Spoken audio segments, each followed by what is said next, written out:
Welcome everyone. Here we are going to learn English language very well. So let's move forward to see the points why we want to learn some language. So first is why learn spoken English. So my main language is English. So why learn spoken English? So there are some reasons why we learn something. So Hindi or any native language is limited to only talk to our loved ones. Means Hindi या कोई भी भाषा केवल प्रियजनों से बात करने तक ही सीमित है. Next is this is a practical word and we have to focus on results only. So यह केवल परिणामों पर केंद्रित एक व्यवहारिक दुनिया है. हमको केवल रिजल्ट से मतलब होता है और क्या चल रहा है, क्या पॉलिटिक्स चल रहा है, क्या हो रहा है, को भी चल रहा है, उस पर हमको ध्यान नहीं देना होता है. Okay, so let's move on further. So we need to learn a different language for personal growth. हमें व्यवहारिक विकास के लिए अलग भाषा सीखने की ज़रूरत होती है. क्यों ज़रूरत होती है आगे आपको पता चलेगा. So English is a powerful language because of the following regions.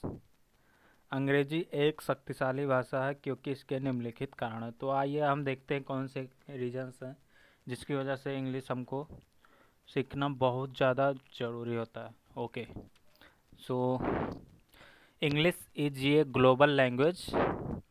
First point is English is a global language. So अंग्रेजी एक वैश्विक भाषा, ये विश्व में यूज होने वाली भाषा है. ग्लोबल, नॉट ये national language, global language. Okay, second is English required to get a job. That is most important thing to get a job. मतलब नौकरी पाने के लिए अंग्रेजी आवश्यकता होती है. अच्छी नौकरी पाने के लिए मैं बात कर रहा हूँ. सो आपको पता होगा कि कितना अनएम्प्लॉयमेंट है इंडिया में. सो आई थिंक इंग्लिश लैंग्वेज सीखना बहुत ज़्यादा ज़रूरी होता है. एप्टीट्यूड में भी इंग्लिश पूछा जाता है जिससे जॉब लगती है लोगों की. Okay, so next point is learning English can only help you to meet new people from other countries people. So अंग्रेजी सीखने से ही आप दूसरे देशों के लोगों से मिलने में मदद मिल सकती है. जैसे मैं एक एग्जांपल देता हूँ. आप किसी दूसरी कंट्री में जाते हैं जहाँ पे मान लो इंडिया की नेटिव लैंग्वेज मान लो हिंदी है, तो अदर कंट्री में आप जाते हो तो वहाँ पे हिंदी तो बोली नहीं जाएगी. तो आपको उनके कल्चर को जानने के लिए, वहाँ पे रेस्टोरेंट को यूज़ करने के लिए, ट्रैफिक को यूज करने के लिए, टैक्सीज को यूज करने के लिए, ट्रैवलिंग के लिए, बहुत सारे जगह पे एक्सेट्रा कामों के लिए आपको एक एक्स्ट्रा लैंग्वेज ज़रूरत होता है जो कि पावरफुल हो और ग्लोबली यूज किया जाता हो, जिससे आपको हेल्प मिल सकती है. So English is the perfect reason. This is the reason we have to learn English very well. Okay, so next is English is the official language of 53 countries. Overall 195 countries.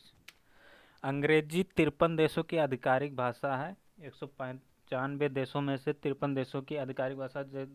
मतलब वहाँ की कोई आधिकारिक काम होता है, मतलब सरकारी काम वहाँ का होता होगा, तो वहाँ पे इंग्लिश लैंग्वेज यूज होता है. मतलब दैट इज एक मतलब अच्छा खासा परसेंटेज है, मतलब लगभग 25+%. Okay, so next is many scientific papers are written in English. हम कोई भी पेपर पब्लिश करते हैं, कोई वैज्ञानिक पत्र इंग्लिश में लिखे जाते हैं. साइंटिफिक पेपर जो भी पब्लिश किया जाता है वो ग्लोबली एक्सेसिबल करने के लिए, सबको पता चलने के लिए वो इंग्लिश लैंग्वेज का यूज़ किया जाता है, जिससे ज़्यादा से ज़्यादा लोगों तक वो पता चले वो चीज़ें. So that is important thing. Next is knowledge of English is incredibly important to those working in the scientific field, technical studies और R&D और कंपनीज एक्सेट्रा. वैज्ञानिक क्षेत्र में काम करने वालों के लिए अंग्रेजी का ज्ञान अविश्वसनीय रूप से महत्वपूर्ण है. तकनीकी अध्ययन, R&D और कंपनियां. इस पॉइंट का मतलब है कि इंग्लिश का नॉलेज बहुत ज़्यादा इंपॉर्टेंट होता है साइंटिफिक फील्ड में अपर लेवल में वर्क करने के लिए. जैसे टेक्निकल स्टडीज़, जैसे हमको टेक्निकल स्टडी करना है हायर आफ्टर 12th, तो उसके लिए इंग्लिश बहुत अच्छी मतलब इंग्लिश में ही पढ़ाया जाता है। तो और रिसर्च एंड डेवलपमेंट में काम करने के लिए और कंपनीज में जो भी हायर लेवल की कंपनियां होती हैं उसमें काम करने के लिए इंग्लिश लैंग्वेज का जानना बहुत ज़्यादा ज़रूरी होता है। सो यही परफेक्ट टाइम है कि हम लोगों को इंग्लिश सीखना स्टार्ट करना चाहिए। That is the main reason I created this channel. So देखते हैं अगला point. Most of the names of the medicine are written in English. So आपने देखा होगा अधिकांश दवाओं का नाम अंग्रेजी में लिखे जाते हैं कि जो भी मेडिसिन आता है उस पर मैक्सिमम जो कॉन्फ़िगरेशन होता है, कंपोजिशन होता है, वो इंग्लिश में लिखा होता है। हमको समझ बहुत ज़्यादा लोगों को तो समझ में ही नहीं आता कि क्या है। तो इंग्लिश से आप पढ़े रहेंगे तो डॉक्टरों से आपने सुना होगा बहुत सारे टर्म बोलते रहते हैं इंग्लिश में जो आपको घंटा पता नहीं होता है। तो आपको इंग्लिश जानना बहुत ज़्यादा ज़रूरी होता है। Next is to accept to access the world media and entertainment. आपको वर्ल्ड लेवल की मीडिया को एक्सेस करने के लिए और एंटरटेनमेंट को एंजॉय करने के लिए विश्व मीडिया को पहुंचने तक पहुंचने के लिए आपको इंग्लिश जानना बहुत ज़्यादा ज़रूरी होता है। That is the reason. Next reason okay. So software companies all coding done in English. Software companies जो होती हैं उसमें जो कोडिंग किया जाता है बहुत सारे बैकएंड फ्रंट एंड और ऐप डेवलपमेंट जो भी होता है उसका जो बैकएंड में प्रोसेसिंग होता है वो हिंदी में नहीं होता है, वो सीधे इंग्लिश लैंग्वेज में होता है, संस्कृत में भी नहीं होता। ठीक है। सॉफ्टवेयर कंपनियां की सभी कोडिंग इंग्लिश में करती हैं। सो इंग्लिश जानना ज़रूरी है भैया। Okay next is English is the language of the internet. सब लोग इंटरनेट यूज कर रहे हैं, अंग्रेजी इंटरनेट की भाषा। सो इंटरनेट पे जो भी चीज़ें होती हैं वो इंग्लिश में लिखी जाती हैं पब्लिश करने के लिए। So I think you you know perfectly कि इंग्लिश लैंग्वेज बहुत ज़्यादा ज़रूरी होता है। इंटरनेट का जो भी मैक्सिमम मटेरियल मतलब इंग्लिश में ही होता है। Next is travelling world wide becomes easier if you know English language very well. अगर आप अंग्रेजी अच्छी तरह जानते हैं तो दुनिया भर की यात्रा करना आसान हो जाता है। सो अगर आप इंग्लिश लैंग्वेज जानते हैं तो जैसे मान लीजिए आप गए अच्छी कंट्री में, कोई लंदन, डिफरेंट कंट्रीज में आप जाते हैं जहाँ पे मतलब आपको ट्रैवलिंग मतलब कोई भी कल्चर को जानने के लिए किसी से बात करने कम्युनिकेशन तो करना ही पड़ेगा, आपको किसी से बात तो करना ही पड़ेगा।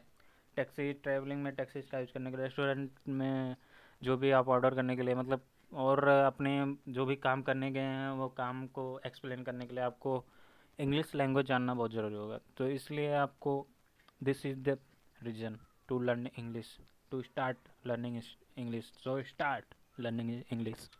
Next is India is already step up towards digitalisation. You know digitalisation मतलब डिजिटल वर्ल्ड में कदम बढ़ा रहा है इंडिया, भारत अपना। So I think you know digital world में जो भी काम होता है इंग्लिश मैक्सिमम भरा पड़ा होता है। जो भी काम होता है आप मोबाइल फ़ोन यूज़ करते होंगे उसमें मैक्सिमम जो भी होता है इंग्लिश लैंग्वेज इंट्रोड्यूस किया जाता है। Laptops English language, any digital gadget you can use, I can say 90+% they are using English language. So this is the perfect reason to start learning English. You take my point, if you learn English you feel grow in your life towards your goal.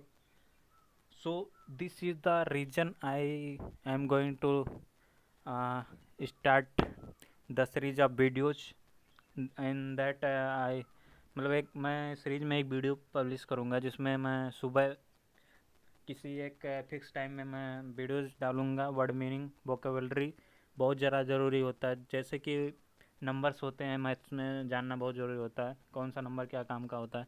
ऐसे हमको words जो होते हैं English में vocabulary होती है, किसी word का मीनिंग जानना बहुत ज़रूरी होता है। तो मैं सबसे पहले वर्ड मीनिंग से स्टार्ट करूँगा, फिर मैं सिंटेक्स स्टार्ट करूँगा कि ग्रामर कैसे अच्छी ग्रामर से लिखी जाए, और रूल्स में शॉर्ट वीडियो बना के ज़्यादा मैं करूँगा, लंबा लंबा वीडियो नहीं बनाऊँगा, जिससे आप थोड़े से टाइम में पढ़ के डेली 10 से 15 मिनट अच्छा खासा अपना इम्प्रूवमेंट कर पाएंगे। मैं ये बोल रहा हूँ कि आप लगातार अगर पढ़ते रहेंगे तो आप सीख जाएंगे पक्का से पक्का। ये मेरा गारंटी है। ओके, तो मैं स्टार्ट करता हूँ। वीडियोज आना स्टार्ट हो जाएंगे, आप बने रहिएगा। So if you it's time to start learning, या मतलब परफेक्ट टाइम है अपना लर्निंग को स्टार्ट कर दो भैया, नहीं तो कुछ समय निकल जाएगा, बाद में सोचते रह जाओगे। इम्प्रूव करने के लिए, गोल को अचीव भी करने के लिए अपने आप को। सो if you like this video, you can like, share with your friends so that everyone get the knowledge, because it is free. So if you like, share, and then you can subscribe for further videos. Okay, start now, because tomorrow never comes. So this is the perfect time you can start. So start start